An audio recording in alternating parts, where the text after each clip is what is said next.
introduce John Bowen with Equity Trust, and he's going to teach us how to leverage self-directed IRAs. So let's welcome I think I have somewhat of a projecting voice. Can everyone hear me okay? No, you back? I think we'll be good. But if for any reason you can't hear me, just let me know. I'll turn up the volume or I'll put up the mic.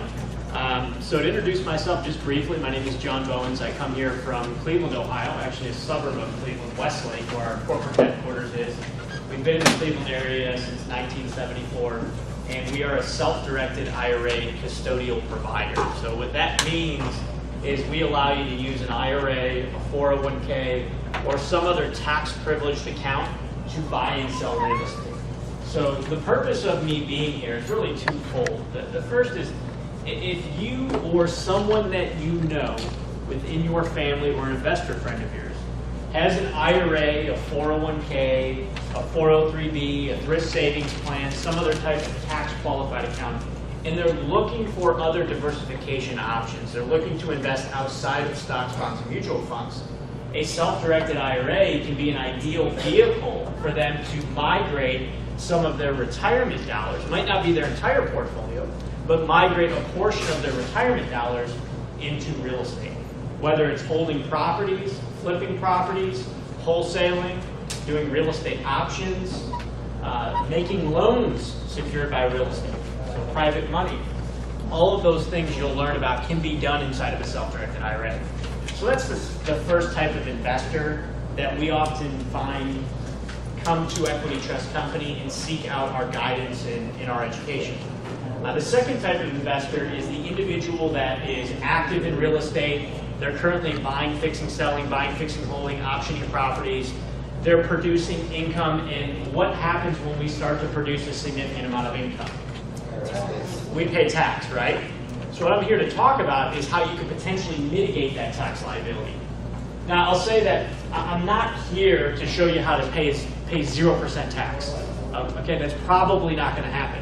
I'll tell you, for some of our investors that I'll introduce you to throughout the presentation, and possibly this Saturday, are effectively doing that. They are in a 0% effective tax rate environment. And we'll talk more about that. So again, the first type of investor is somebody that has an existing retirement plan. They become disenfranchised with the stock market. And I have clients that call in every single day, or potential clients that call in every single day, and they say, look, I'm a stock market refugee. Right? Who's felt like a stock market refugee? Right? We all have at one point or another. Now that being said, I'm not here to disparage the stock market or stockbrokers or financial advisors, because what has happened in the stock market over the last 3 to 5 years?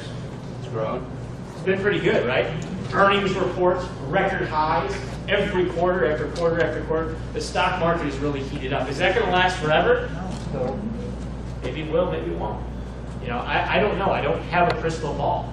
But what I can tell you is that our investors, including myself, I sleep well at night knowing that my retirement dollars are not invested in those types of assets. And so my philosophy as an investor, and what I primarily do, is I put on my investor cap away from my equity trust cap, is I do a lot of private lending with my self-directed IRA. In fact, on the ride down here, and my two associates that were with me, Michelle and Roberta, who are in the back of the room. If you guys can wave your hands, Michelle and Roberta, they're here supporting me and helping me. So if you guys have questions afterwards, you can ask any one of us. But they overheard a conversation I was having with a potential borrower, a property that I'm looking at lending on with my self-directed 401k, traditional and Roth. And I'll talk a little bit more about what that looks like as we progress throughout the presentation. But for me, it's private lending. That doesn't mean that that's what's right for you. For you, it might be flipping properties. For you, it might be optioning. For someone else, it might be investing in a private equity fund. Okay, it just depends on the investor. It really runs the gamut in terms of what the possibilities are and what you can invest in with your self-directed IRA. But ultimately, to rewind just a moment in terms of what I wanted to make sure I get across is, one, diversification is in the eyes of the investor that is investing, right? So one person's view on diversification can be entirely different than another person's.